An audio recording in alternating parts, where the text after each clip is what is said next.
Last summer, I was speaking at a healthcare conference down in Isle of Palm, South Carolina. And I was going to speak on the morning, like on a Wednesday morning. And so Tuesday evening at the banquet, I happened to be seated next to a young man who was getting his MBA and doing an internship with one of the healthcare hospital organizations. And he had read the program for the next day, and he remembered my name. And the title of my presentation that day, Leading with Honor, Leadership Lessons from the Hanoi Hilton, flashed through his mind, and he said, "Oh, yes, I know you're going to be speaking tomorrow, and you must be in the healthcare and the hotel and hospitality industry." And I said, "Well, thank you." And I got a really good laugh out of that. But I said, "You wouldn't have any reason to know any different from that, so that's a really good assumption."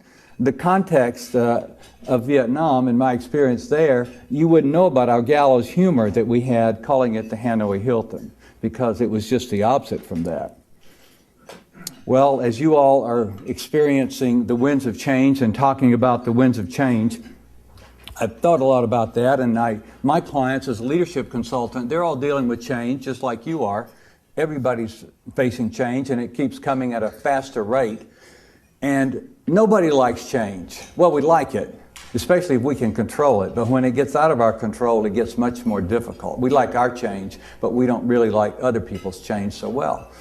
And as I get older, and I'm probably one of the oldest guys in this room, I like change less and less because I find it very helpful to follow my patterns of behavior that are established. But I know I need to keep growing, so I have that struggle just like you do.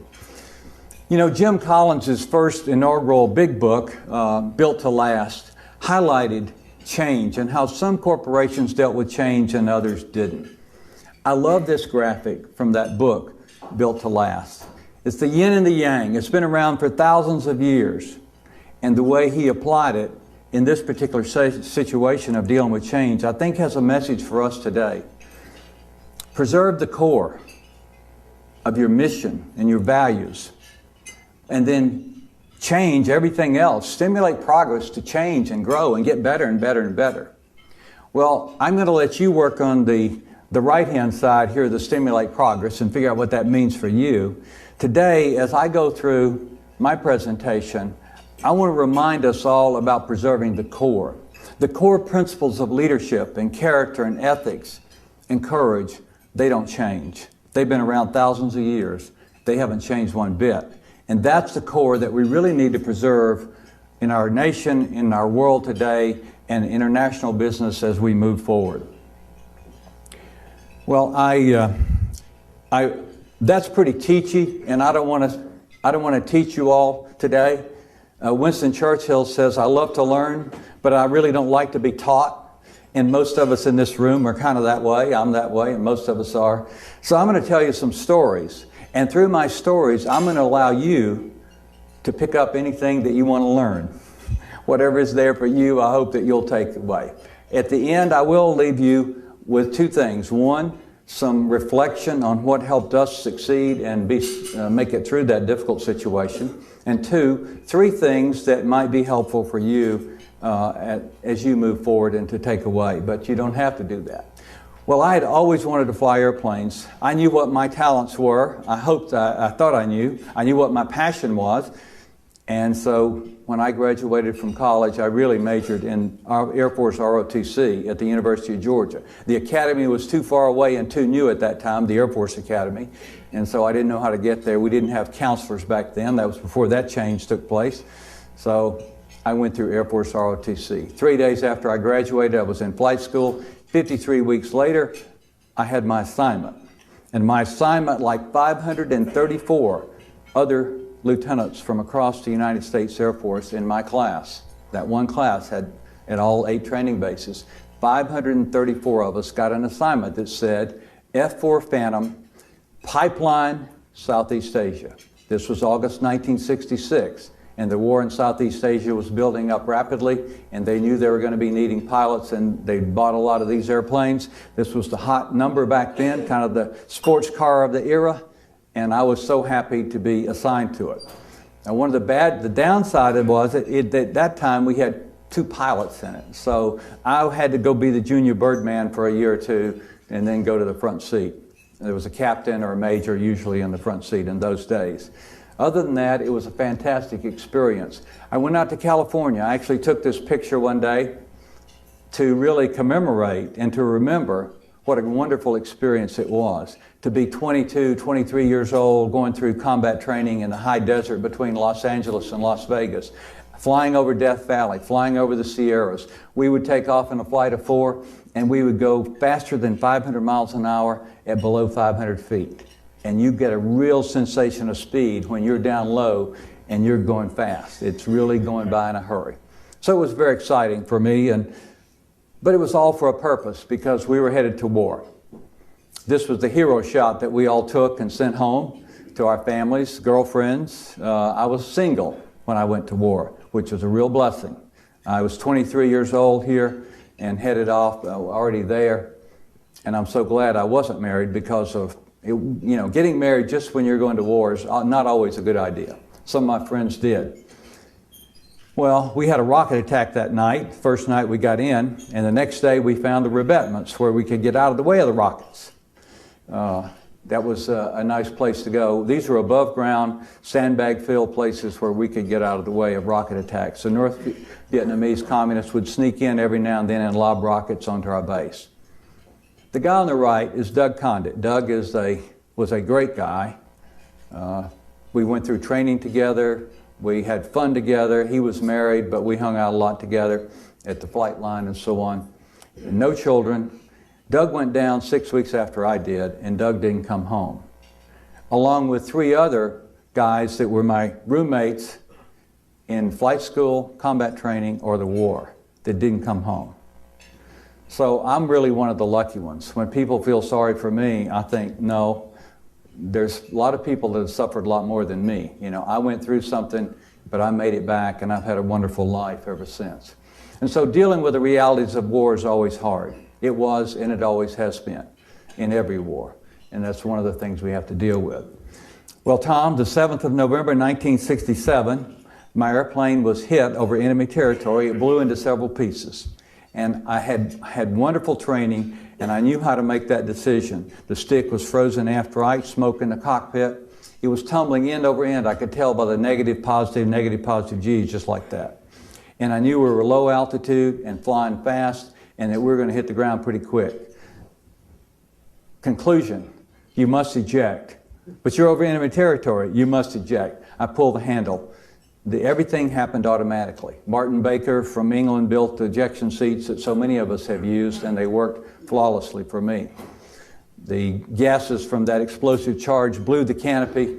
The seat rocketed up the rails, projected me about 60 feet in the air, and then automatically, with a butt snapper, we call it, it's a piece of, like a piece of webbing that it's under your seat, and when all of a sudden, the right time, it snaps straight, and when it does, it just pushes you out of the seat. So I'm going one way, and the seat's going another way, and attached is the umbilical cord, the D-ring, to my parachute. So as the seat goes away, it automatically pulls my D-ring, my parachute opens automatically, and the next thing I know, I'm checking my parachute, I've got a good chute.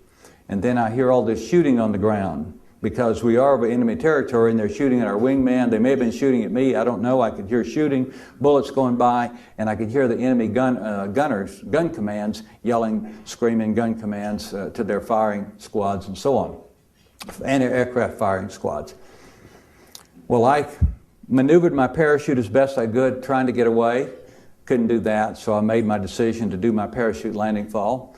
I did it. Those sergeants that trained me would have been so happy with the way I did it. I hit all my points, jumped up, disconnected my parachute, jumped in an old bomb crater, pulled out my radio, called a wingman on guard. I called everybody in the world who was in several hundred miles and said, Buckshot 2 Bravo's on the ground, enemies in close contact, I'm headed south.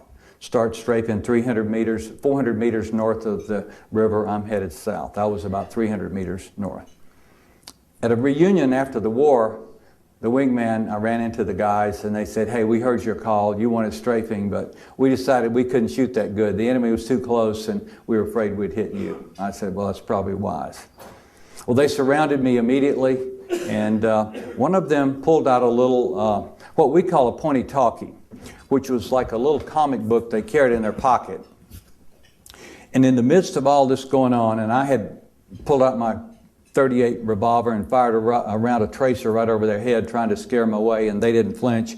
And then all of a sudden, this guy pulled out his little pointy-talkie comic book thing. It's got drawings of a militia guy capturing an American pilot with his helmet on and so on one side. And on the other side, it's phonetics in their language to English. And this guy's like this: surrender, no die. Surrender, no die. Surrender, no die. Hands up, hands up. I decided that's probably going to be the wisest advice I got all day. So I just put them up. And they grabbed me and pounced on me and just stripped everything down to my jockey shorts. Boots, all this, survival gear, G-suit, all that stuff. In fact, they couldn't get it off fast enough. They couldn't figure out the zipper, so they just got their knives and cut it away. Except the flight suit. One zipper got that off.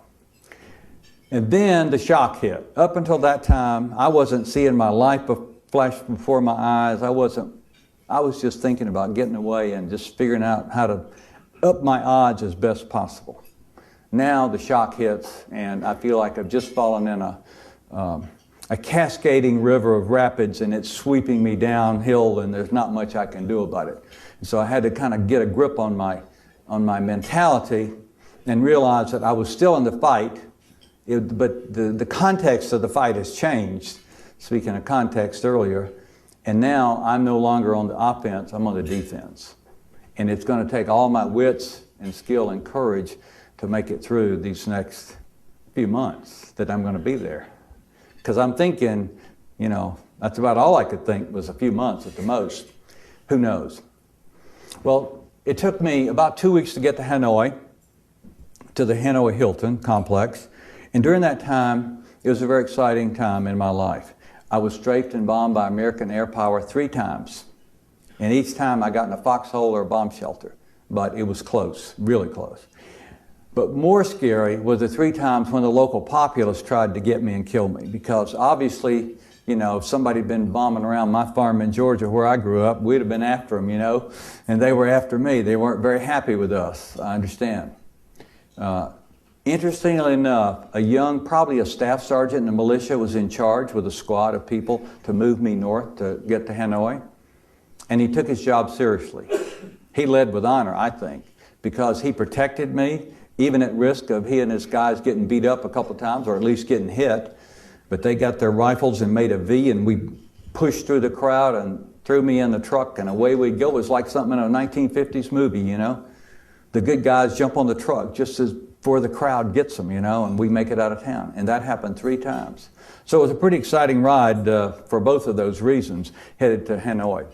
Now the Hanoi Hilton occupies an entire block, and it did in those days, in downtown Hanoi. It's a French fortress built like in 1908 or 9 or 10, but the early 1900s. The walls are 15 feet high, about 5 or 6 feet thick.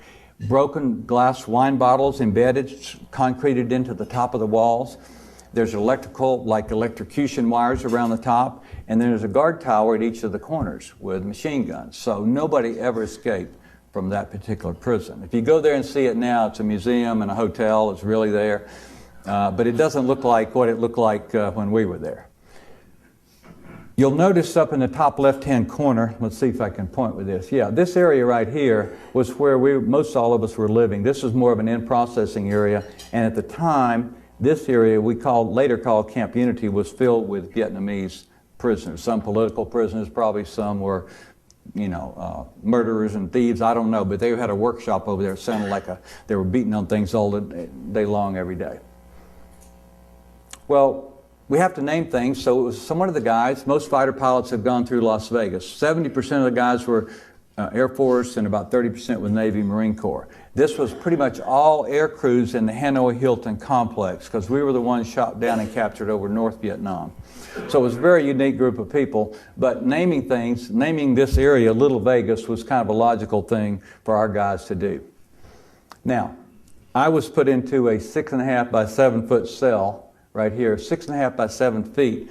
That's 3, 6.5. So, well, from here to the podium is about 6.5 feet. And so imagine that almost square. And that's where I was for the next 9 months. It's about the size of a real small bathroom in a 1955 gas station, you know, or a small home in 1955. It was our bathroom because we had a 3.5-gallon bucket, unfortunately with a lid. And it wasn't just me, there was four of us total in that cell for the next 9 months.